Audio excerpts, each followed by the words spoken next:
So, from my presentation today, I discussed how I just defined what poor sleep quality was.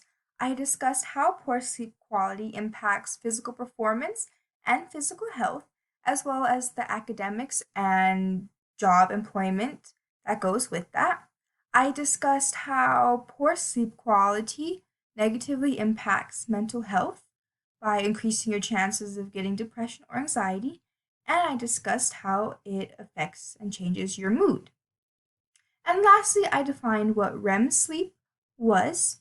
I defined which was is rapid eye movement, the deepest part of sleep. I defined the four sleep cycles, which are the three non-REM, and then the last one is REM. And I gave you guys tips on how to reach REM sleep or to get the adequate amount of sleep, which was turning your cell phone, putting your cell phone away, taking distractions, and making a sleep schedule where you go to bed at the same time every single day.